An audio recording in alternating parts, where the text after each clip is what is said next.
যদি পাগড়ি পরলেই জান্নাতি মানুষ নির্ণয় করা যেত, তাহলে ভারতের শিখেরা তো এক নম্বরে জান্নাতের দাবিদার হতো।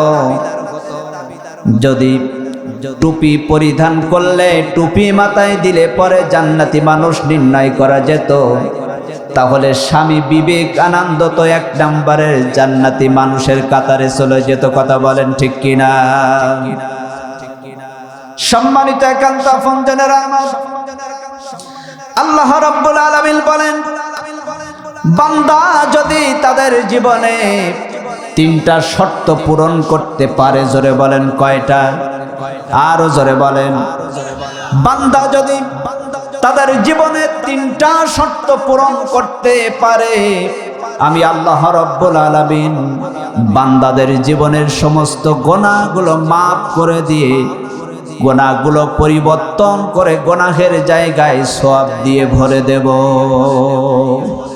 ঈমানের পথে অবিচল থেকে আমার মরণ যেন হয়, কোরআনের পথে অবিচল থেকে মোদের মরণ যেন হয়। তোমারই কাছে মিনতি আমার,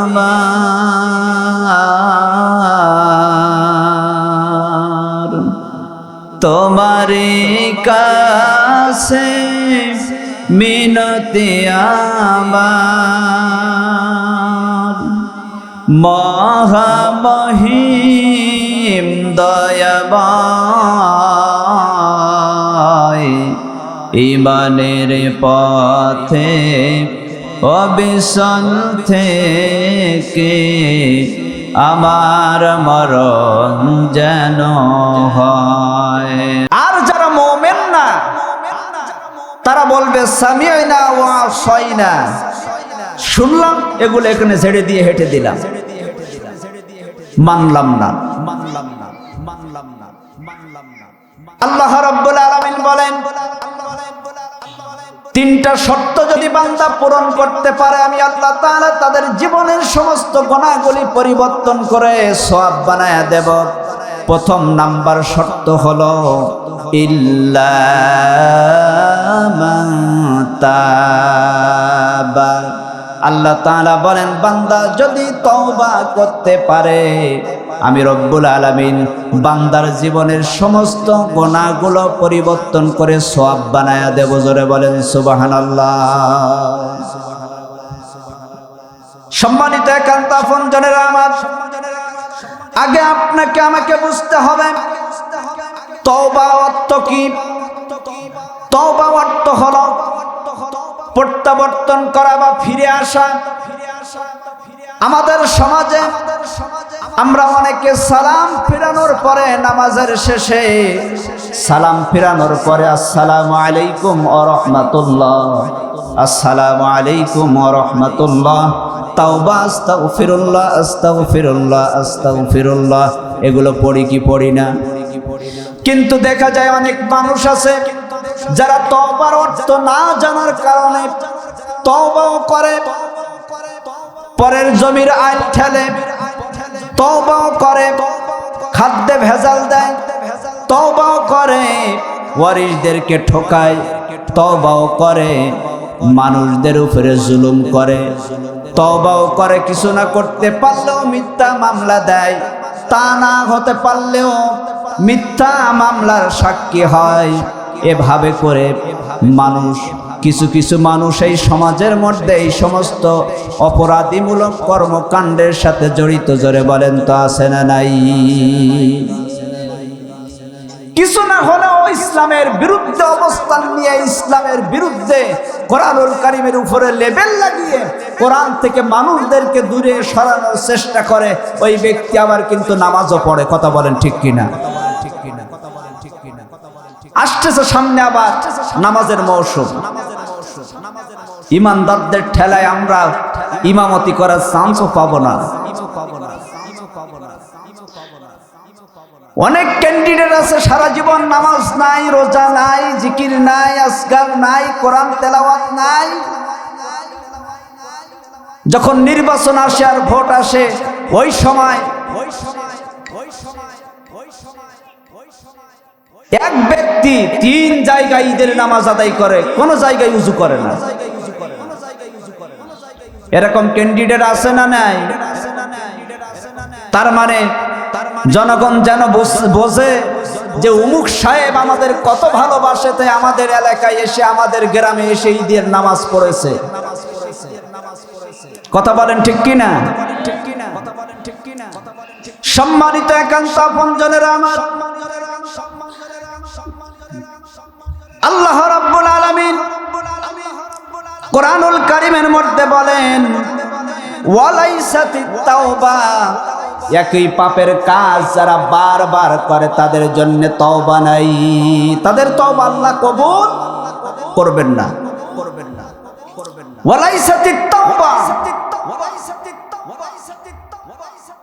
নামাজও পড়ছে, তওবা করছে, আস্তাগফিরুল্লাহ আস্তাগফিরুল্লাহ বলছে, ওদিকে বাড়িতে যেয়ে যে ব্যবসার সাথে জড়িত ওজনে কম দিচ্ছে, খাদ্যে ভেজাল দিচ্ছে, কিছু না হলেও নিজের নামের জমিগুলো মেয়েকে অন্য অন্য সন্তানদেরকে ঠকিয়ে একটা ছেলে অথবা একটা মেয়ের নামে রেজিস্ট্রি অফিসে নিয়ে লিখে দিচ্ছে।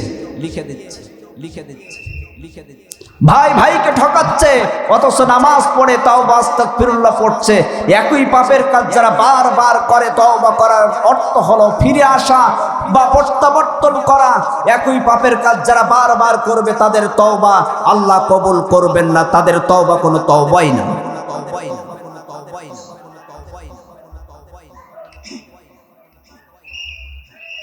রাসূল কারীম সাল্লাল্লাহু আলাইহি ওয়াসাল্লামের দরবারে মুশরিকদের মধ্য থেকে কিছু সংখ্যক মানুষ এসে বলেন, ইয়া রাসূলুল্লাহি, ইয়া হাবিবাল্লাহ, আমরা যে গুনাহ করে ফেলেছি, এমন অন্যায় করেছি, মনে হয় ক্ষমা হবে না। হুজুর গো, ক্ষমা হবে নাকি? আল্লাহর নবী বলেন, কি গুনাহ তোমরা করেছো? তারা বর্ণনা দিল, তারা মানুষ হত্যা করেছিল এবং জেনা ব্যভিচারী কারী ছিল, জেনা ব্যভিচারী করত, মানুষ হত্যা করেছে অসংখ্য মানুষদেরকে। আল্লাহর নবী কাছে যখন এই জিজ্ঞাসা করলেন, আল্লাহর নবীকে ডাক দিয়ে বলেন, মুশরিকেরা বলেন, ইয়া রাসূলুল্লাহ, আপনি যে কথাগুলো বলেন এবং যেদিকে মানুষদেরকে আহ্বান করেন সব কল্যাণের পথ এবং সত্য পথ, এটা আমরা বিশ্বাস করি। তবে ইয়া রাসূলুল্লাহ, যে গুনাহ আমরা করে ফেলেছি, এই গুনাহ কি আল্লাহ মাফ করবেন নাকি? সঙ্গে সঙ্গে আল্লাহ রাব্বুল আলামিন কোরআনুল কারীমের 39 নম্বর সূরা আজ-জুমারের 53 নম্বর আয়াতে কারিমা নাজিল করে বলে দিলেন, কুল ইয়া ইবাদিয়াল্লাযীনা আসরাফু আলা আনফুসিহিম লা তাকনাতু মির রাহমাতিল্লাহ ইন্নাল্লাহা ইয়াগফিরুয যুনুবা জামিআ ইন্নাহু হুয়াল গফুরুর রহিম। আল্লাহ রাব্বুল আলামিন বলেন, কুল, হে নবী আপনি বলুন, তোমরা যারা আমার যে সমস্ত বান্দাগান তাদের নফসের উপরে জুলুম করে ফেলেছে, নফসের উপরে, নিজেদের উপরে যারা বেশি বাড়াবাড়ি করে ফেলেছে, তারা যেন তাদের রবের রহমত থেকে নিরাশ না হয়ে যায়। অবশ্যই আল্লাহ রাব্বুল আলামিন তাদের জীবনের সমস্ত গুনাহগুলো মাফ করে দিবেন। জোরে বলেন সুবহানাল্লাহ। নিশ্চয়ই তিনি ক্ষমাশীল এবং পরম দয়ালু। জোরে বলেন সুবহানাল্লাহ। তাহলে হতাশ হওয়ার কোনো কারণ নাই। আজকে যদি আমরা তওবা করতে পারি, জীবনের গুনাহগুলো সওয়াব বানিয়ে দিবেন যিনি, তিনি কে? আরো জোরে বলেন, তিনি কে? সম্মানিত একান্ত আপনজনেরা আমার, আমরা যদি তওবা করি তাহলে এখানে আবার 3টি শর্ত পূরণ করা লাগবে, 3টি কথার স্বীকৃতি দিতে হবে। 1 নাম্বার হলো আল্লাহ রাব্বুল আলামিনের দরবারে আপনাকে আমাকে লজ্জিত হয়ে আল্লাহ তাআলার দরবারে বলতে হবে, রব্বুল আলামিন আমি আমার ভুলের স্বীকৃতি দিচ্ছি, যে ভুল আমি করে ফেলেছি আমাকে তুমি ক্ষমা করে দাও, আমি ভুল করে ফেলেছি আল্লাহ তুমি আমাকে কি করে দাও। আরো আসতে বলেন, আরো আসতে বলেন, কি করে দাও, ক্ষমা করে দাও। 2 নাম্বার রব্বুল আলামিন যে অপরাধ যে গুনাহ আমি করেছি, যে ভুল করেছি, এই ভুল জীবনে আর কখনো আমি করব না। 3 নাম্বার হলো যাদের সাথে চলতে গিয়ে, যে যাদের কথা বলতে যেয়ে, যেই দল করতে যেয়ে আমি এই ভুল করে ফেলেছি, আলেম ওলামাদের বিরুদ্ধে আমি অবস্থান নিয়েছি, আলেমদেরকে আমি গালিগালাজ করেছি, মিথ্যা মামলা দিয়েছি, রাতের পর রাত তাদেরকে বাড়িতে থাকতে দেয় নাই, আমি তাদেরকে পুলিশ নিয়ে ধাওয়া করেছি। আল্লাহ গো, যাদের সাথে চলতে যে এই ভুল করে ফেলেছি এদের সাথে আর আমি চলবো না, ওই দল করব না, ওই দলের চরিত্র যাদের মধ্যে আছে তাদের সাথে আমি আর সম্পর্ক রাখবো না গো আল্লাহ, তুমি আমাকে মাফ করে দাও। এই 3টা শর্ত যদি পূরণ করে তওবা করতে পারো, আল্লাহ বলেন আমার জীবনের, আমার বান্দার জীবনের সমস্ত গুনাহগুলো আমি রব্বুল আলামিন নেকি দিয়ে ভরে দেব। মনে করেন এটা আমাদের গুনাহের আমলনামা, এটা আমাদের কি, একটু কথা বলেন ভাই, এটা কি, এটা কি গুনাহের আমলনামা। যখন আল্লাহ তাআলা আপনার আমার গুনাহের আমলনামা থেকে গুনাহগুলো মুছে ফেলে দিবেন, এরকম একটা সাদা পৃষ্ঠায় পরিণত হবে, কথা ঠিক কি না? আল্লাহ বলেন আমি বান্দার জীবনের গুনাহগুলো মুছে ফেলে দিয়ে এরকম সাদা পৃষ্ঠা ফেলিয়ে রাখবো না, গুনাহের জায়গায় আবার সওয়াব দিয়ে এরকম পরিপূর্ণতা দান করে দেব। তাহলে তওবা করার দরকার আছে না নেই? সম্মানিত একান্ত আপনজনেরা আমার, এবার তওবা কি?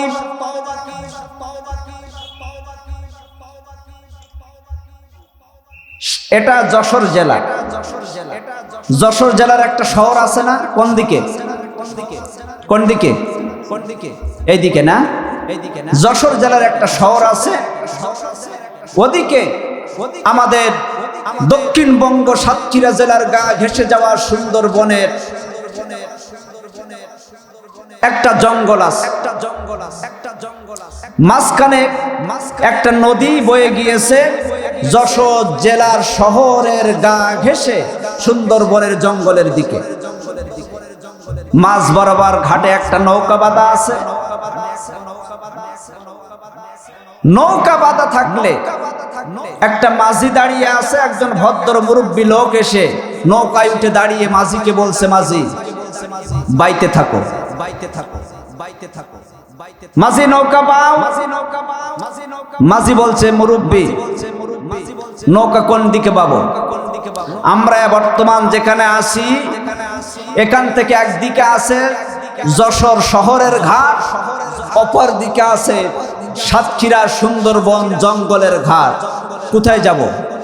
কোন দিকে যাবেন? আমি নৌকা পাবো কোন দিকে? বলছে আমি বললাম না তোমাকে নৌকা বাইতে থাকো। আমি আপনাদের কাছে জানতে চাই, পানির স্রোত যাচ্ছিল শহরের যশোর শহরের ঘাটের দিক থেকে সুন্দরবনের জঙ্গলের ঘাটের দিকে, মাঝির জন্য সহজ হবে কোন দিকে? জঙ্গলের ঘাটের দিকে, কথা ঠিক কিনা? আদ-দুনিয়া ও সিজনুল মুমিন ওয়া জান্নাতুল কাফির, মুসলিম শরীফের হাদিস। নবীজি আমার বলেন দুনিয়াটা হলো কাফেরদের জন্য জান্নাত স্বরূপ, খাও দাও ফুর্তি করো, দুনিয়াটা মস্ত বড়, নগদে যা পাও হাত পেতে নাও, বাকির খাতা শূন্য থাক। তাহলে কাফেরদের জন্য দুনিয়ার চলার জন্য এটা জান্নাত স্বরূপ সহজ, কোনো হিসাব দেওয়া লাগে না। মুসলিম যারা তারা আল্লাহর অধীনে থাকতে হয়, আল্লাহর হুকুম মেনে চলতে হয়। মুসলিম কখনো স্বাধীন নয়, আল্লাহর অধীনে তাদের জীবন যাপন করতে হয়। কথা বলেন ঠিক কিনা? গণিকা ভাসিয়ে দিয়েছে, নৌকা চলছে সুন্দরবনের ঘাটের দিকে। সুন্দরবনের ঘাটের দিকে যখন নৌকা চলছে, চলতে চলতে চলতে চলতে যখন সুন্দরবনের জঙ্গলের ঘাটের কাছাকাছি চলে গিয়েছে, ওই সময় উত্তর গগনে কালো মেঘ জমা হয়ে ঝড়ো বাতাস শুরু হয়ে গিয়েছে। ভদ্রলোকটি মাঝিকে ডাক দিয়ে এবার বলছে, মাঝি আমরা কোথায়? বলছে আমরা তো জঙ্গলের ঘাটে পৌঁছে গিয়েছি। মুরব্বী লোক ভদ্রলোকটি মাঝির দিকে চোখ রাগিয়ে উচ্চ আওয়াজে বলছে, রেগে গিয়ে বলছে, মাঝি আমার নিয়ত ছিল তো আমি ওই যশোর শহরের ঘাটে যাব, এখন কেন তুমি আমাকে জঙ্গলের ঘাটে নিয়ে আসলে? এই মুহূর্তে দ্রুত, এই মুহূর্তে আমাকে তুমি এই জঙ্গলের ঘাট থেকে শহরের ঘাটে নিয়ে যাও। আমি আপনাদের কাছে জানতে চাই, সম্মানিত একান্ত আপনজনেরা আমার, যখন উত্তর গগনে কালো মেঘ জমা হয়ে নদীর মধ্যে, সমুদ্রের মধ্যে ঝড়ো বাতাস শুরু হয়ে গিয়েছে, মাঝির বাবারও কি ক্ষমতা আছে জঙ্গলের ঘাট থেকে যশোর শহরের ঘাটে ওই ভদ্রলোককে নিয়ে আসতে পারবে? জোরে বলেন, পারবে? যদি সময় থাকতে ওই ব্যক্তি ভদ্রলোকটি যদি বলতো, নৌকায় উঠে যখন মাঝি জিজ্ঞাসা করেছিল, যদি বলতো আমি যশোরের শহরের ঘাটে যেতে চাই, তাহলে তার জন্য সহজ হয়ে যেত। কথা বলেন ঠিক কিনা? ঠিক অনুরূপ আপনার আমার এই জীবনটা একটা নৌকা, দুনিয়াটা একটা সমুদ্র। দুই পাশে দুইটা ঘাট আছে, একটা ঘাট হলো জান্নাতের ঘাট, আর একটা ঘাট হলো জাহান্নামের ঘাট। কথা বলেন ঠিক কিনা? জীবন নামক তরি নৌকাটা সমুদ্র, দুনিয়া নামক এই সমুদ্রের মধ্যে ভাসিয়ে দিয়েছি। ওই কাফেরদের জন্য দুনিয়াটা জান্নাত স্বরূপ, দুনিয়ায় চলা তার জন্য খুবই সহজ, কারণ সে আল্লাহর হুকুম মানে না, সে আল্লাহর অধীনে নয়।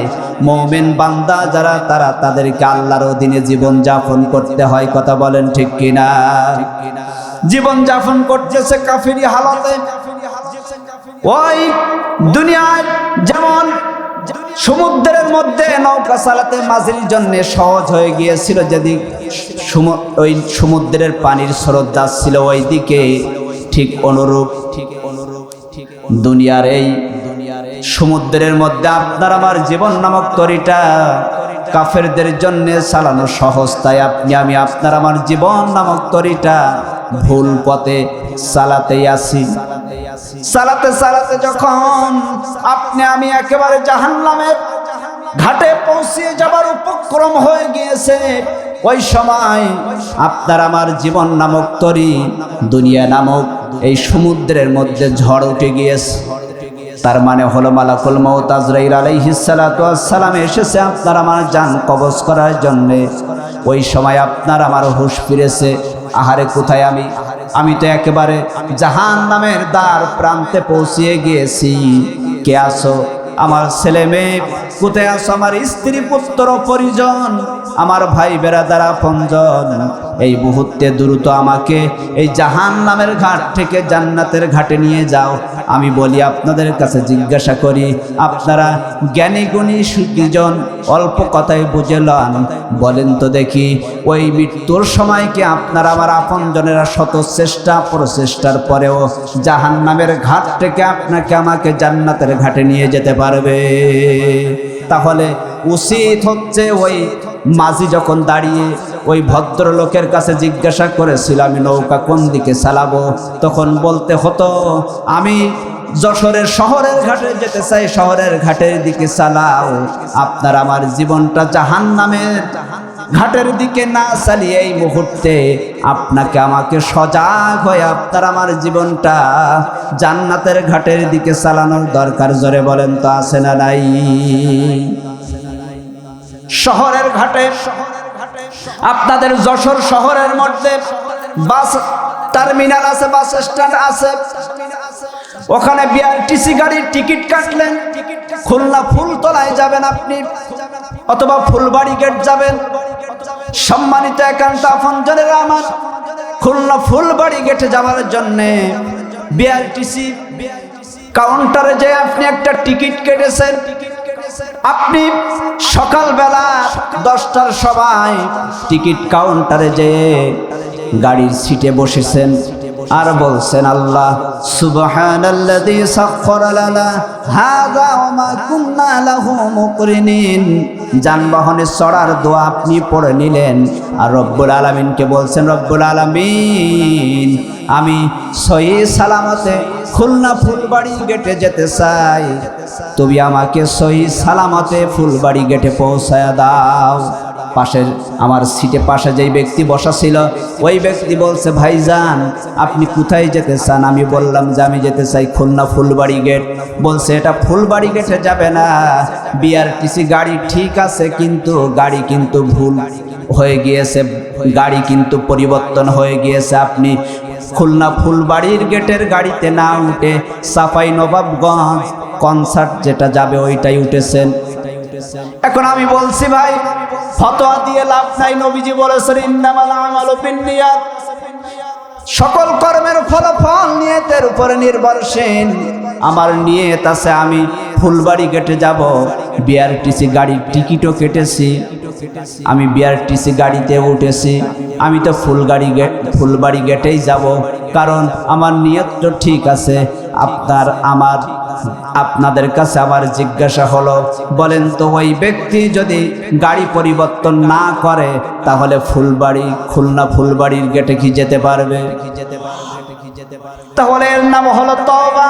যখনই শুনেছে গাড়িটা ফুলবাড়ি গেটে যাবে না, যাবে চাঁপাইনবাবগঞ্জ কনসার্ট, ওই সময় ওই ব্যক্তির উচিত ছিল ওই মুহূর্তে ড্রাইভারকে বলা, ড্রাইভার আমি ফুলবাড়ি গেটে যাব, আপনার গাড়ি তো যাবে চাঁপাইনবাবগঞ্জ কনসার্ট, আমি ওই জায়গায় যেতে চাই না, ফুলবাড়ি গেটে যেতে চাই, আপনি রাখুন, আমি ভুল করে আপনার গাড়িতে উঠেছি, আমি আমার যে টিকিট কাটা ছিল বিআরটিসি গাড়ি খুলনার গাড়িতে উঠতে চাই। যদি এই কথা না বলে নিয়ত করে, নিয়ত ভালো আছে, বসে থাকে বুকে হাত বেঁধে, আপনারা বলেন তো খুলনার ফুলবাড়ি গেটে যাওয়া সম্ভব হবে?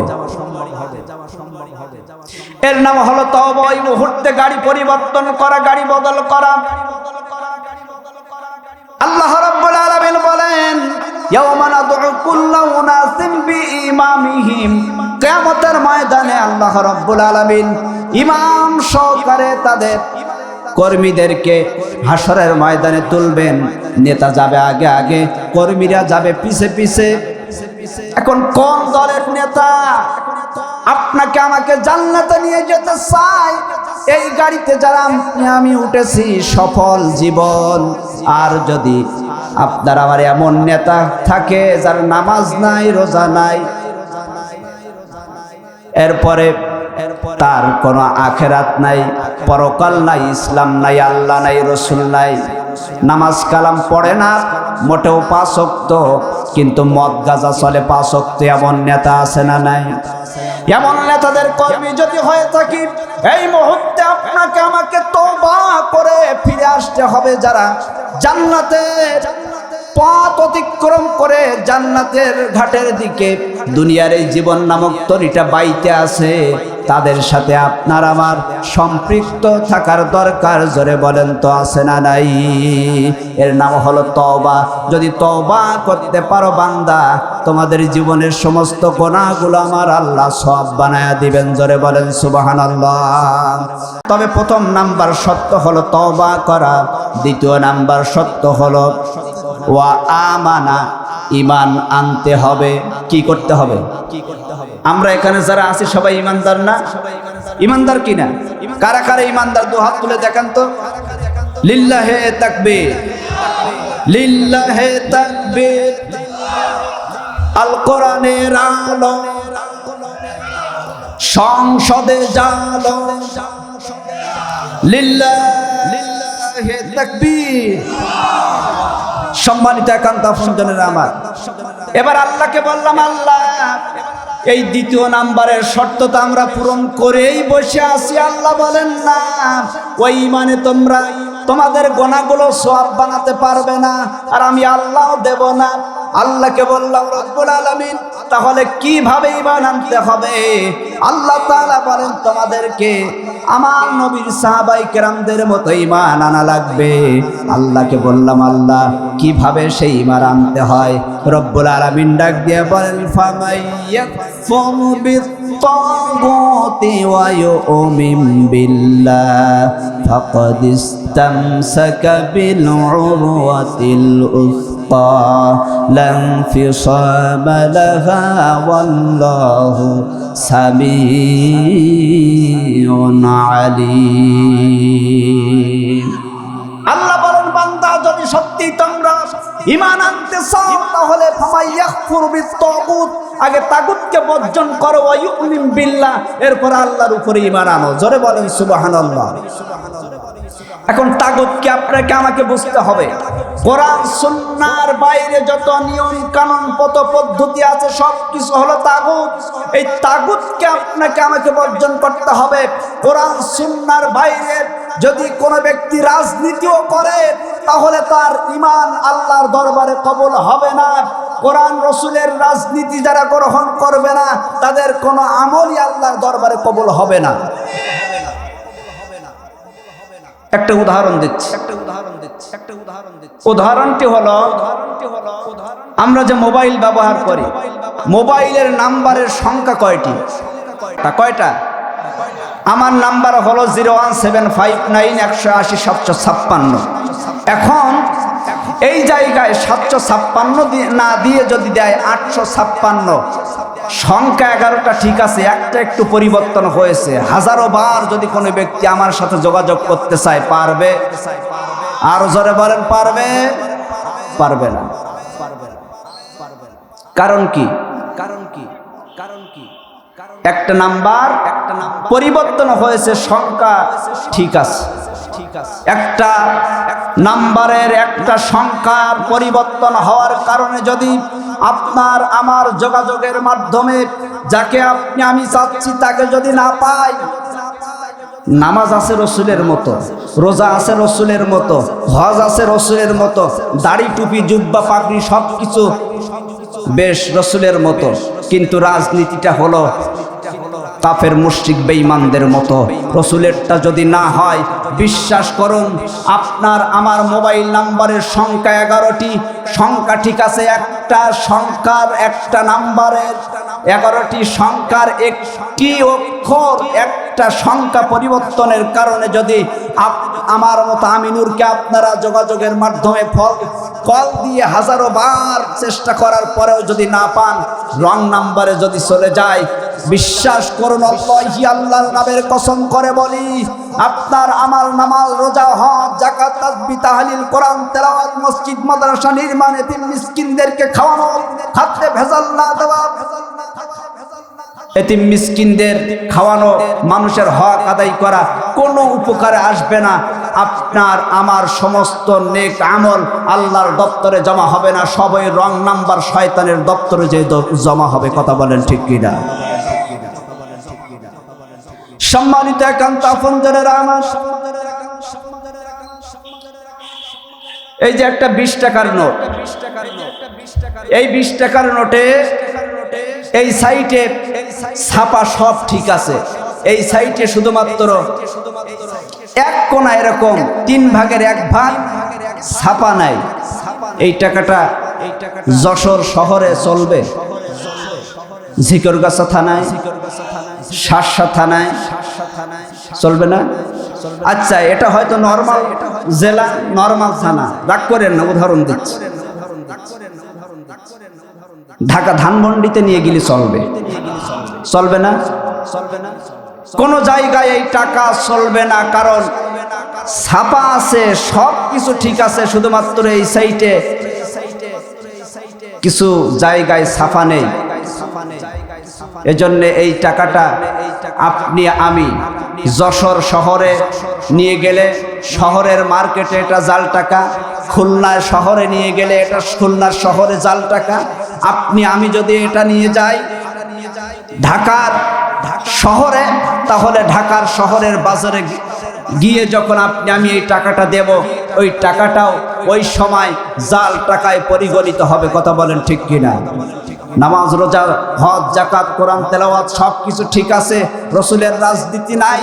তুমি যত বড় হাজি হও, কাজী হও, মসজিদের ইমাম হও, মৌলবী হও, মুন্সি হও, মুফতি হও আর হাফেজ হও, যত বড় তুমি ধর্মীয় পণ্ডিত হও না কেন, যদি রসুলের রাজনীতি তোমার মধ্যে না থেকে থাকে, তুমি যখন কবরে যাবে তুমি জালমুনচি, হাসরে যখন উঠবে জালমুনচি হিসাবে উঠতে হবে, পুলসিরাতে যখন যাবে জালমুনচি হিসাবে উঠতে হবে, মেজানের পান্নার কাছে যখন যাবে তখন তুমি জালমুনচি হিসাবে ওখানে পরিগণিত হবে। কথা বলেন ঠিক কিনা? সুতরাং যদি জীবনের গোনাগুলো সওয়াব বানাতে চাও, 2 নম্বর শর্ত তোমাদেরকে ঈমান আনতে হবে। আর ঈমান আনার শর্ত হলো কোরআন সুন্নাহ বিরোধী যারা আইন প্রণয়ন করে, যারা কোরআনের রাজ কায়েম করতে চায় না, তাদেরকে বর্জন করে যারা কোরআনের রঙে এই 56,000 বর্গ মাইলের ছোট্ট ভূখণ্ডটা সাজাতে চায়, তাদেরকে তোমাকে সমর্থন করতে হবে। ওদের দলে আপনাকে আমাকে সম্পৃক্ত হলে যতই আপনি আমি ইমানদার বলে দাবি করি না কেন, আপনার আমার ইমানের 1 পয়সারও দাম নাই। বলেছেন কে? আল্লাহ বলেন ফামাইয়াকুর বিত্তাগুত, আগে তাগুতকে বর্জন করো, ওয়া ইউমিন বিল্লাহ, এরপরে তোমরা ঈমান আনো। সম্মানিত একান্ত আপনজনেরা আমার, তাহলে ঈমান আনার দরকার আছে না নেই? ঈমান আনতে হলে কি বর্জন করা লাগবে? তাগুত। কি বর্জন করা লাগবে? আচ্ছা, আমি আরেকটু উদাহরণ দেই। এখন বলতে পারেন হুজুর কোরআনের মাহফিলে এত উদাহরণ কেন? মাসালুহুম কামাসালিল্লাযী ইস্তাওকাদা নারা, এখানেও আমার আল্লাহ তাআলা উদাহরণ দিয়ে দিয়ে মানুষের মগজে কোরআন ঢুকিয়েছেন। কথা বলেন ঠিক কিনা? তাগুত হলো একটা আগাছা। তাগুত কি? আরো জোরে বলেন, আরো জোরে বলেন। তাগুত কি? আগাছা। এখানে যদি এই মেহগনি গাছগুলো না থাকতো তাহলে ফাঁকা একটা মাঠ। এখানে যদি কোনো চাষাবাদ করতে চায়, ফসল ফলাতে চায়, আর এখানে যদি কোনো আগাছা হয়ে থাকে, তাহলে ওই আগাছার মধ্যে যত ভালো বীজ বপন করুক না কেন, ওই চাষা ভালো ফসল ঘরে উঠাতে পারবে? আরো জোরে বলেন, পারবে? পারবে না। শর্ত কি? যদি সত্যি ভালো ফসল ফলাতে চায় তাহলে তার চেষ্টার কোনো ঘাটতি থাকলে হবে না। এখানে আগে চাষ দিতে হবে, পানি সেচ দিতে হবে, আগাছা যেগুলো আছে পরিষ্কার পরিচ্ছন্ন করতে হবে, এরপরে ভালো বীজ বপন করলেই না ভালো ফসলের আশা করা যায়। কথা বলেন ঠিক কিনা? কোনো চাষা যদি আগাছা পরিষ্কার না করে ভালো বীজ বপন করে বাড়ি যেয়ে বুকে হাত গঠিয়ে ঠ্যাঙের উপরে সোফায় বসে ঠ্যাং নাচিয়ে যদি বলে ভালো বীজ বপন করে এসেছি, 2-3 মাস পরে যে ফসল কাটবার ঘরে উঠাবো, ওর মতন বোকা চাষা আর এলাকায় একটাও আছে? কথা বলেন, আছে? নাই। সুতরাং যদি ভালো ফসল ফলাতেই হয়, আগে জমিনে চাষ করতে হবে, পানি সেচ দিতে হবে, আগাছা পরিষ্কার করা লাগবে, এরপরে বীজ বপন করতে হবে। যদি সত্যি ঈমানের বীজ বপন করতে চান তাহলে এই তাগুত নামক আগাছা আগে আপনাকে আমাকে পরিবর্তন করতে হবে, তাই না হলে আপনার আমার ঈমানের কোনো মূল্য থাকবে না। সম্মানিত একান্ত আপনজনেরা আমার, আমি আমার আলোচনার বেশি দীর্ঘায়িত করতে চাই না। আসুন তাহলে যারা ঈমানদার হবে তাদের কি লাভ হবে? আপনার আমার আজকের আলোচনার বিষয় কি বললাম? কথা বলেন, জীবনের গোনাগুলো সওয়াব বানানোর উপায়। আবার বলেন, মুখস্থ করতে হবে। কালকে সকাল বেলায় যারা আসেনি চায়ের দোকানে দেখবেন এক শ্রেণীর মানুষ আছে, বাম হাতে 4 কাপ, ডান হাতে 4 কাপ, বাম হাতে বিড়ি। এখান থেকে 1 ঢোক নেবে, এখানে 1 শোষণ আর ফু দিয়ে দেখবে যে ধোয়া যায় কত দূর। ওরা বলবে ওই সাতক্ষীরা থেকে এক পুচকে হুজুর আসছে, শুধু রাজনীতি করে গেছে। ওদেরকে বলবেন আজকে আমরা গত রাতে যে আলোচনা শুনে এসেছি, আলোচনার বিষয় ছিল জীবনের গোনাগুলো সওয়াব বানানোর উপায়। এগুলো কি আমার মন গড়া কথা না আল্লাহর কথা? আরো জোরে বলতে হবে ভাই, কার কথা? আল্লাহর কথা।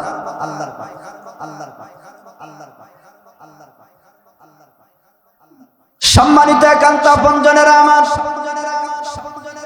যদি আপনি আমি সত্যি ঈমান আনতে পারি, আল্লাহ রাব্বুল আলামিন বলেন যদি কোনো বান্দা সত্যি খাঁটি ঈমান আনতে পারে, খাঁটি ঈমানদারদের জন্য রব্বুল আলামিনের পক্ষ থেকে 6টি পুরস্কার। জোরে বলেন কয়টি? আজর হলো না, আরো জোরে। আপনারা ক্লান্ত হয়ে গেছেন নাকি? এখন তো আসে স্বৈরাচার নেই, কিসের ভয়? ভয় আছে আমাদের। যারা কোরআনের সৈনিক হবে তারা তো কাফের মুশরিক বেঈমানদের কাছে মাথা নত করবে না। তারা প্রমাণ করে দিয়েছে আমাদের বাংলার জমিনে সিংহ পুরুষ যারা ছিল তারা প্রমাণ করে দিয়েছে আমরা সিংহর জাতি, মুসলমান পুরুষের জাত নয়। আমরা জীবন দিতে জানি, রক্ত দিতে জানি, শহীদ হতে জানি। প্রয়োজনে আমরা আমাদের সন্তানদেরকে এতিম বানাতে পারি, স্ত্রীদেরকে বিধবা বানিয়ে দিতে পারি। এরপরও কাফের মুশরিক বেঈমান কোন স্বৈরাচারের কাছে আমরা মাথা নত করতে জানি না। কথা বলেন ঠিক কিনা? সম্মানিত একান্ত আপনজনের আবার, তাহলে মুমিন বান্দা, ঈমানদার, খাঁটি ঈমানদার যারা হবে আল্লাহর পক্ষ থেকে কয়টি পুরস্কার? আরো জোরে বলেন। আল্লাহ রাব্বুল আলামিন বলেন খাঁটি ঈমানদার মুমিন বান্দা যারা হবে প্রথম নম্বরের তাদের লাভ হলো, তাদের পুরস্কার হলো, আমি রব্বুল আলামিন ঈমানদার মুমিন বান্দারা যদি সত্যি খাঁটি ঈমানদার হতে পারে, মুখে মুখে নয়, কারণ কিছু মানুষ আছে মুখে মুখে ঈমানের দাবি করে কিন্তু ওরা চিটার আর বাটপার। আল্লাহ বলেন ওয়ামা হুম বিমুমিনিন, তারা ঈমানদার না, মুমিন না। আল্লাহ বলেন বান্দা যদি সত্যি খাঁটি ঈমানদার হতে পারে, খাঁটি ঈমানদার হওয়ার সাথে সাথে আমি আল্লাহ রাব্বুল আলামিন আমার ঈমানদার বান্দাদের অভিভাবক আমি আল্লাহ তাআলা নিজেই হয়ে যাব। জোরে বলেন সুবহানাল্লাহ। আল্লাহ রাব্বুল আলামিন বলেন আল্লাহু ওয়ালিয়ুল্লাযীনা আমানু ইখরিজুহুম মিনাজ-যুলুমাতি ইলান-নূর। জোরে বলেন আল্লাহু আকবার। আল্লাহ রাব্বুল আলামিন বলেন যারা ঈমানদার হবে তাদের অভিভাবক হব আমি আল্লাহ, আর তাদেরকে বাহির করে নিয়ে আসব মিনাজ-যুলুমাতি ইলান-নূর, ইখরিজুহুম বাহির করে নিয়ে আসব মিনাজ-যুলুমাত অন্ধকার থেকে ইলান-নূর আলোর পথে। আলো মানে এই লাইটের আলো, ওই সূর্যের আলো, দিনের আলো। কোন আলো?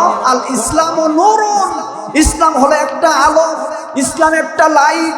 যারা খাঁটি ঈমানদার হবে আর ওই ঈমানদারদের অভিভাবক আমি আল্লাহ যখন হয়ে যাব, তখন ওই ঈমানদারদেরকে আমি রব্বুল আলামিন ওই অন্ধকার মানব রচিত সমস্ত মতবাদ থেকে, জাহান্নামী পথ থেকে, জাহান্নামের ঘাট থেকে ফিরিয়ে আমি আল্লাহ আল ইসলাম নূরুন জান্নাতের ঘাটের দিকে আমি রব্বুল আলামিন তাদেরকে কবুল করে নিয়ে তাদের জীবনটা আমি রব্বুল আলামিন ধন্য করে দেব।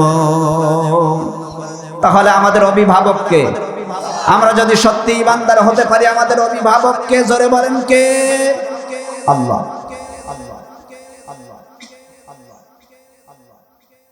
এই পৃথিবীতে এই ঈমানদারদের উপরে নির্যাতন জোরে বলেন আছে না নাই? এই পৃথিবীর মোড়ল মতো পারেরা তাদের নিজেদের চেয়ারটাকে ঠিক রাখার জন্যে তাম পৃথিবীর সমস্ত মুমিন ঈমানদার বান্দা বান্দীদের রক্ত নিয়ে হোলি খেলা শুরু করে দিয়েছে। কথা বলেন ঠিক কিনা? কিন্তু আমি বলতে চাই আমাদের অভিভাবককে, সেই অভিভাবক যিনি নমরুদ যখন ঈমানদার মুমিন বান্দাদের বিরুদ্ধে আচরণ করেছে, যখন বিরোধিতা করেছে, আমাদের অভিভাবক তো তাকে জুতা পিটা করে দুনিয়ার থেকে বিদায় করে দিয়েছে। যখন ফেরাউন মুসা আলাইহিস সালাতু ওয়াস সালামের বিরোধিতা করেছেন, যখন ফিরাউন মুসা আলাইহিস সালাতু ওয়াস সালামের বিরোধিতা করল, আমাদের অভিভাবক তো সেই অভিভাবক, তিনি ফিরাউনকে লোহিত সাগরের মধ্যে ইঁদুরের মতো চুপিয়ে চুপিয়ে মেরেছে। কথা বলেন ঠিক কিনা? আমাদের অভিভাবক তো সেই অভিভাবক, দীর্ঘ 16-17 বছর স্বৈরাচারী শেখ হাসিনা একেবারে পাতালের মধ্যে শিকড় গেড়ে দিয়ে বসেছিল, এমন ভাবে দলীয়করণ করেছিল মনে হচ্ছিল ওকে সরানো তো দূরের কথা, নাড়ানো যাবে না। কথা বলেন ঠিক কিনা? আমাদের অভিভাবক তো সেই অভিভাবক 2024 সালের 5ই আগস্টে স্বৈরাচারী শেখ হাসিনাকে পিছনের দরজা দিয়ে পালিয়ে আমার আল্লাহ তাআলা এক ধাক্কায় বাংলাদেশ থেকে দিল্লি মামুর বাড়ি পাঠিয়েছে। কথা বলেন ঠিক কিনা? আমাদের অভিভাবক তো সেই অভিভাবক যেই স্বৈরাচারী শেখ হাসিনা মতিউর রহমান নিজামী, আলী আহসান মোহাম্মদ মুজাহিদ, কামরুজ্জামান, মীর কাসেম আলী, আব্দুল কাদের মোল্লা সহ অসংখ্য দিনের দায়ীদেরকে ফাঁসির কাস্টে ঝুলিয়ে দুনিয়া থেকে বিদায় করে দিয়ে সে বিরাট অহংকার করেছিল। কথা বলেন ঠিক কিনা? সর্বোপরি বিশ্বনন্দিত মুফাসসিরকে, আওয়ামী লীগকে, বিএনপিকে, জাতীয় পার্টি আরকে, জামাতে ইসলামী সকলের অন্তরের মধ্যে যিনি হাড়ের মতো গেঁথে গিয়েছিলেন বিশ্বনন্দিত মুফাসসির আল্লামা দেলোয়ার হোসাইন সাঈদী, কোরআনুল কারীমের ময়না ফাঁকি, আল্লাহ তাআলা তানাকে যেন শাহাদাতের উচ্চ মাকাম দান করেন। জোরে বলেন আমিন। বিশ্বনন্দিত মুফাসসিরকে হার্ট অ্যাটাকের নাটক সাজিয়ে হাসপাতালে নিয়ে বিষ প্রয়োগ করে দুনিয়া থেকে বিদায় করে দিয়েছে। কথা বলেন ঠিক কিনা? শেষ পর্যন্ত তার ক্ষমতার চেয়ার টিকিয়ে রাখতে পারল না। গত কয়েকদিন আগে আল্লাহ রাব্বুল আলামিন আপনার আমার সেই অভিভাবক, তিনি এমন অভিভাবক যেই ফাঁসির রশি ইসলামী আন্দোলনের নেতা এবং কর্মীদের গলায় দিয়েছিল, সেই ফাঁসির রায় দিয়ে আমার আল্লাহ তাআলা ইমানদারদের অন্তরে শান্তি দিয়েছেন। কথা বলেন ঠিক কিনা? তোমরা যারা অনেকে হয়তো আমেরিকার প্রেসিডেন্টকে অভিভাবক হিসেবে গ্রহণ করে নিয়েছ, অনেকে হয়তো তোমরা রাশিয়ার প্রেসিডেন্টকে অভিভাবক হিসেবে গ্রহণ করে নিয়েছ, অনেকে হয়তো বা তোমরা ওই জাহান্নামের কুখ্যাত কীট নরপশু নরেন্দ্র মোদীকে অভিভাবক হিসেবে গ্রহণ করে নিয়েছ। শুনে রেখে দাও, তোমাদের অভিভাবক আর আমাদের অভিভাবকের দিকে একবার তাকাও।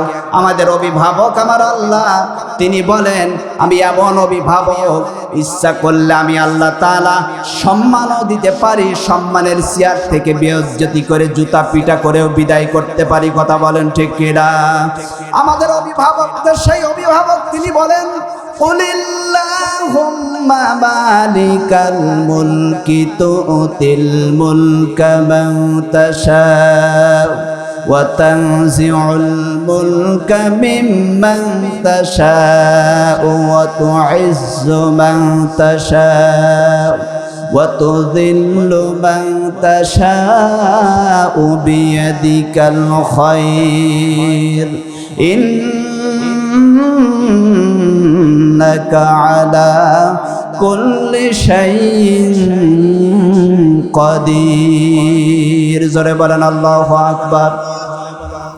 সম্মানিত একান্ত সন্তানেরা আমাদের সে অভিভাবক বলেন, বান্দারা রে, তোমরা যারা খাঁটি মুমিন, খাঁটি ঈমানদার, আমি রব্বুল আলামিন তোমাদের অভিভাবক।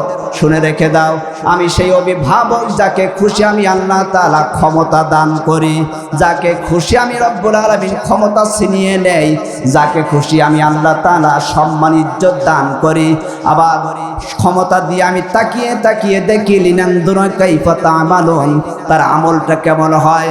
যখন দেখি সে আমল তার ব্যতিক্রম হয়ে গিয়েছে, সীমা ছাড়িয়ে গিয়েছে, আমি আল্লাহ তাআলা সঙ্গে সঙ্গে ওই সম্মানের চেয়ার থেকে বেইজ্জতি করে মানুষের কাছে স্বৈরাচার হিসাবে আমি আল্লাহ তাআলা পরিচয় করিয়ে দিয়ে ঢাকা থেকে, বাংলাদেশ থেকে উড়াল দিয়ে পিছনের দরজা দিয়ে দিল্লি পাঠিয়ে দেই। কথা বলেন ঠিক কিনা? সুতরাং আমি বলতে চাই, ওই স্বৈরাচারের চরিত্র যদি আজকেও কোন দলের নাম ধরছি না, যদি ওই স্বৈরাচারের চরিত্রের অধিকারী কোন ব্যক্তি হয়ে থাকে, স্বৈরাচারের যে কর্মকাণ্ড ছিল, ইসলামের বিরুদ্ধে কথা বলা, আলেম ওলামাদের উপরে চোখ রাগানো, কোরআনের মাহফিলে বাধা দেওয়া, ইসলামের বিরুদ্ধে অবস্থান নেওয়া, সে যত বড় ক্ষমতাধারী হোক না কেন, যদি আজকেও ওই স্বৈরাচারের থেকে যদি শিক্ষা না নেয়, তাদের আমল আখলাক যদি ওই স্বৈরাচারীদের মতো হয়, তোমাদেরকেও বাংলার জমিনে জায়গা হবে না। আজ হোক কাল হোক বাংলার জমিন থেকে তোমাদেরকেও বিতাড়িত হতে হবে। এটাই হলো চূড়ান্ত ফয়সালা। কথা বলেন ঠিক কিনা? সম্মানিত একান্ত আপনজনেরা আমার, তাহলে ইমানদার মুমিন বান্দাদের প্রথম নম্বরে যে পুরস্কার আল্লাহ তাআলা দিবেন, আমাদের ইমানদারদের অভিভাবক, আমাদের অভিভাবক হবেন যিনি, তিনি কে? আরো জোরে বলেন, তিনি কে? তাহলে প্রথম নম্বরের পুরস্কার হলো ইমানদারদের অভিভাবক হবেন কে? আল্লাহ। দুই নম্বরের পুরস্কার আল্লাহ রাব্বুল আলামিন বলেন, ইমানদার মুমিন বান্দাদের জন্য আসমান আর জমিনের সমস্ত বরকতের দরজাগুলি আমি রব্বুল আলামিন খুলে দেব। শর্ত কি হতে হবে? ইমানদার হতে হবে। জোরে বলেন, কি হতে হবে? আল্লাহ রাব্বুল আলামিন বলেন, ওয়ালাউ আন্না আহলাল কুরআ আমানু ওয়াত্তাকাউ লাফাতাহনা আলাইহিম বারাকাতিম মিনাস সামাই ওয়াল আরদ। রব্বুল আলামিন বলেন, কোন দেশের মানুষেরা, জনপদের মানুষেরা যদি দুইটা শর্ত পূরণ করতে পারে, প্রথম নম্বর হলো কোরআনুল কারীমের আহাল হতে হবে। কিসের আহাল? আরো জোরে বলেন। কোরআনুল কারীমের আহাল হতে হবে, তার মানে ঈমান আনা লাগবে।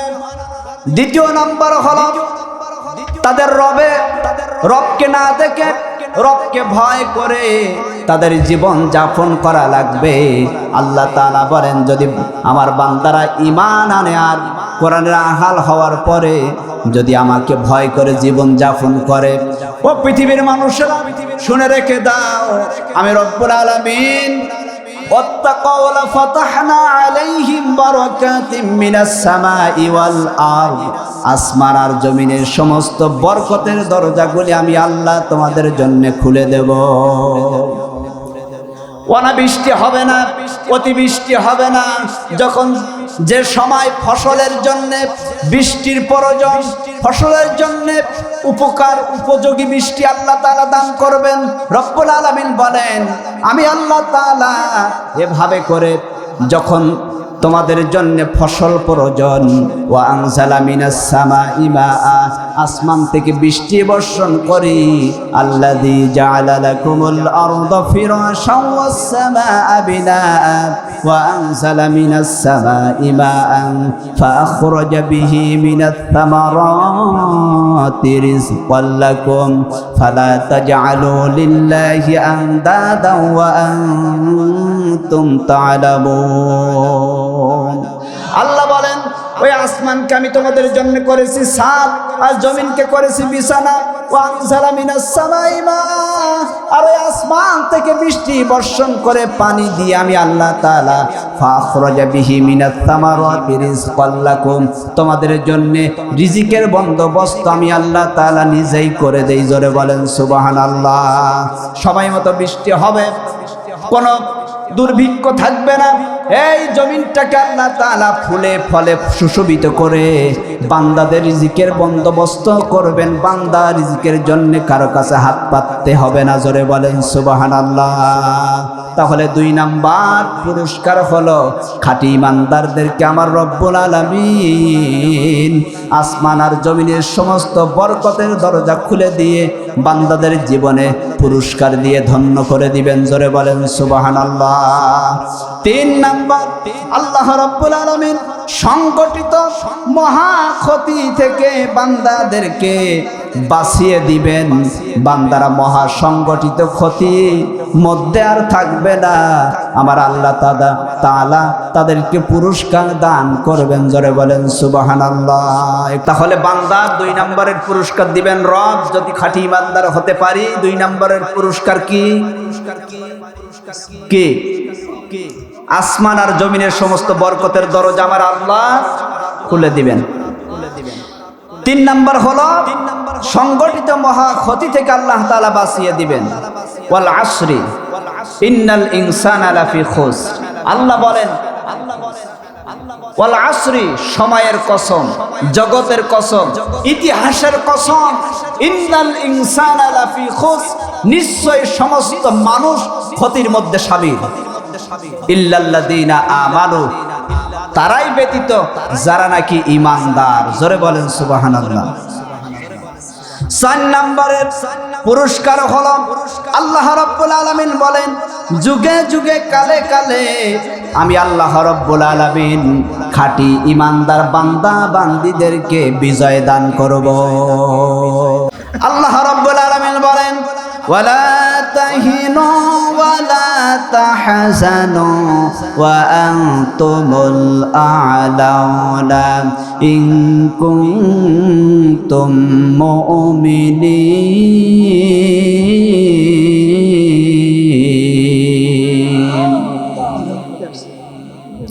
সম্মানিত একান্ত আপনজনের আমার, আল্লাহ রাব্বুল আলামিন বলেন, তোমাদের জন্য কোনো ভয় নাই বান্দা, তোমাদের কোনো টেনশনও করা লাগবে না, চিন্তাও করা লাগবে না।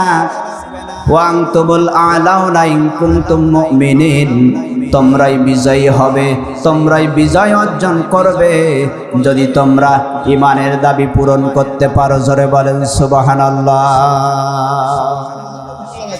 সম্মানিত একান্ত আপনজনের আমার, ইসলামের প্রথম যুদ্ধের নাম কি? ওই যুদ্ধটা হয়েছিল আরবি কোন মাসে?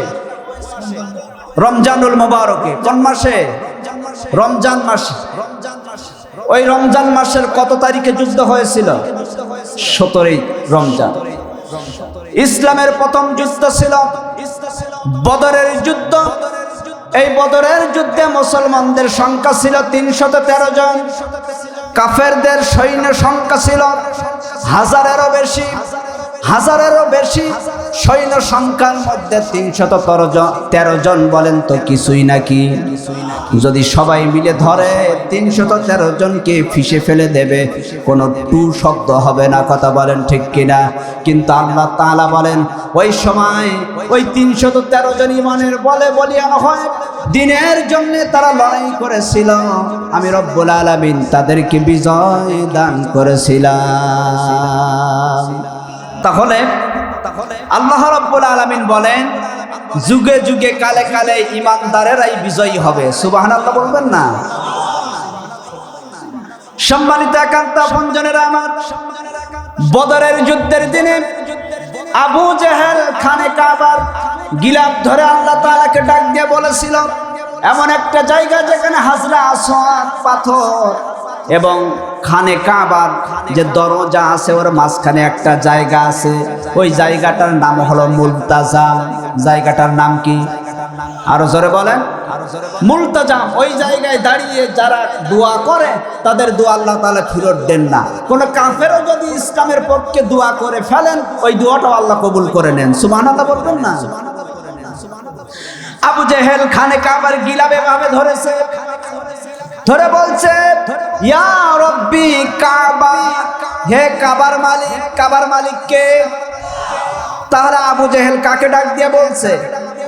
খানে কাবার মালিক আল্লাহকে ডাক দিয়ে বলছে, আল্লাহ ওগো খানে কাবার মালিক, আমি যুদ্ধ করতে যাচ্ছি মুহাম্মাদের বিরুদ্ধে। মুহাম্মদ যদি সঠিক হয় তাহলে মুহাম্মাদের বিজয় দিও, আর আমি যদি সঠিক হই তাহলে তুমি আমাকে বিজয় দিও।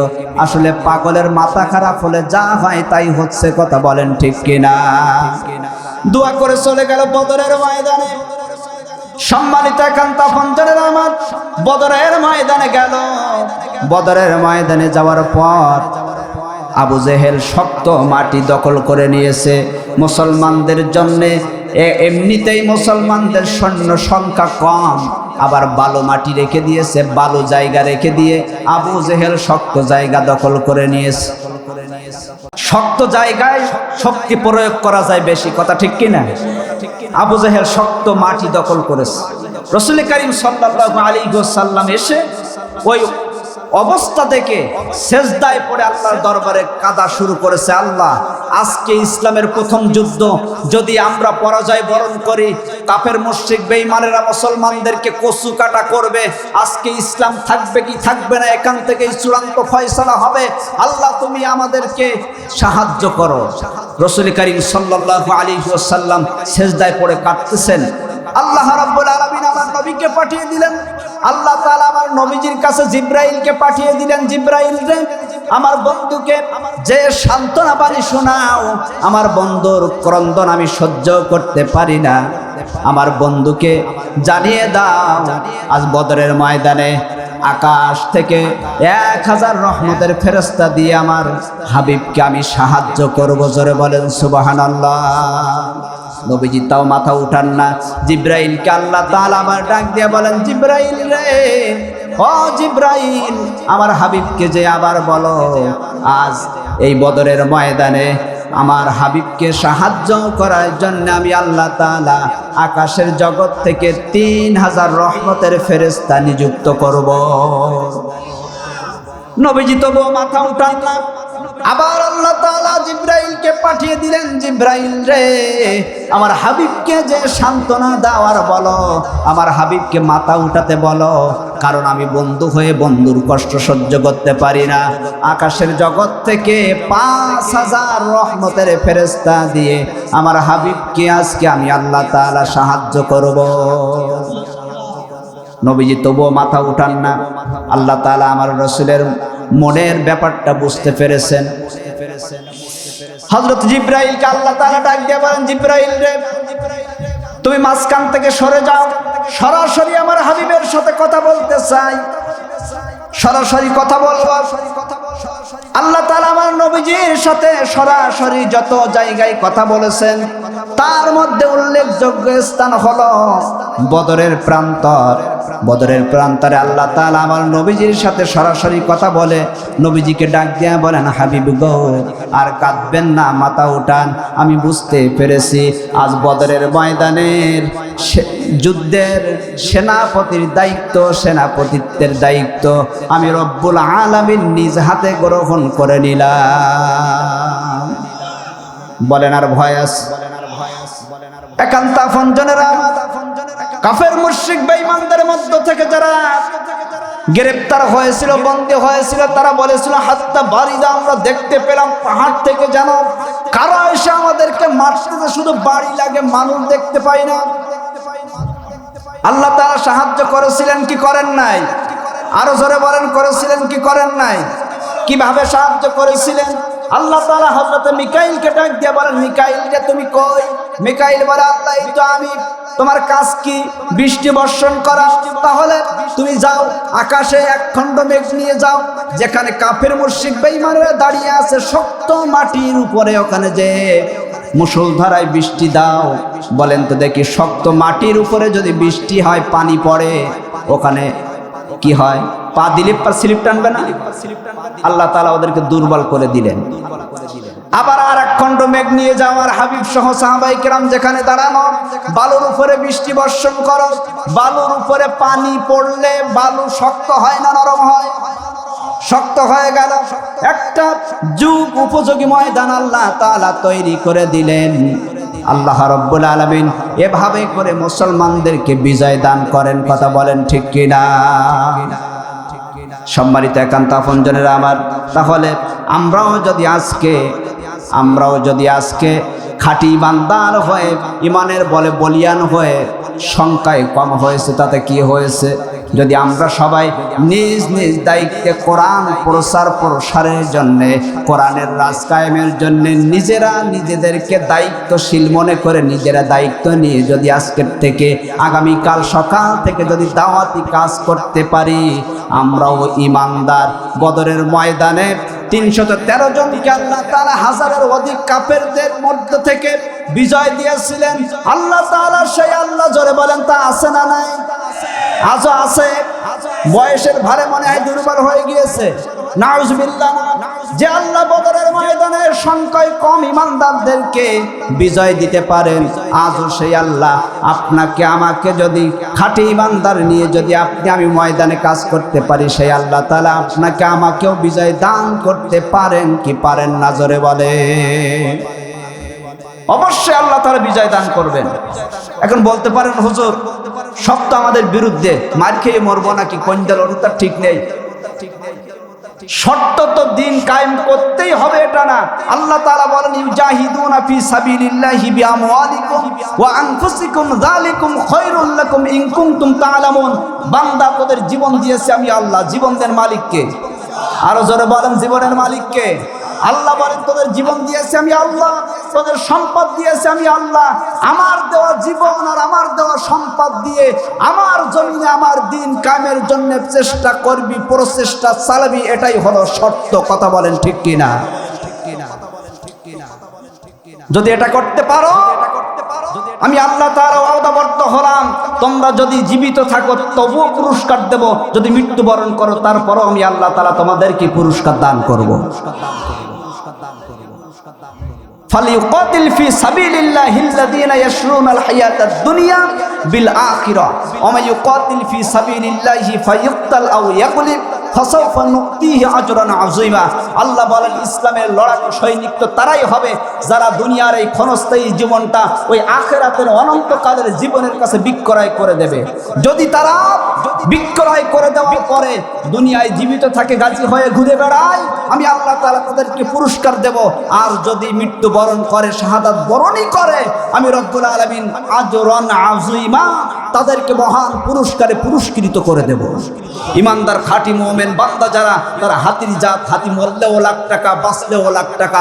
ইমানদার মুমিন বান্দা যারা, তারা দিনের জন্য সংগ্রাম করবে, মরলেও পুরস্কার, বাঁচলেও পুরস্কার দিবেন কে? আল্লাহ রাব্বুল আলামিন আমাদের প্রত্যেককে দিন কায়েমের আন্দোলনে সম্পৃক্ত হয়ে আমাদের জীবনটাকে যেন আল্লাহর দ্বীনের রাস্তায় বিলীন করে আল্লাহ তাআলার নৈকট্য হাসিল করে আমরা যেন আল্লাহ তাআলার দরবারে আমাদের জীবনের নজরানা পেশ করতে পারি। আল্লাহ সুবহানাহু ওয়া তাআলা আমাদের প্রত্যেককে সে তৌফিক দান করুন, বলেন আমিন। তাহলে আল্লাহ ফেরেশতা দিয়ে দিন কায়েম করে দেবে না, আপনাকে আমাকে করতে হবে। কথা বলেন ঠিক কিনা? আমরাই গড়ব ইসলামী রাজ, ন্যায় নীতি ভরা এক নতুন সমাজ। আমরাই গড়ব কোরআনের রাজ, ন্যায় নীতি ভরা এক নতুন সমাজ। শান্তির জন্যে মোরা লড়ে যাই, কোরআনের জন্যে মোরা লড়ে যাই। শক্তি যোগায় এই কালিমা লা ইলাহা লা ইলাহা ইল্লাল্লাহ। আল্লাহ মাবুদ প্রভু আমাদের, রসুলে আরবি নেতায় আমাদের। যারা ইমানদার তাদের রবকে, তাদের প্রভুকে, আর নেতা হবেন বিশ্বনবী মুহাম্মদুর রাসূলুল্লাহ।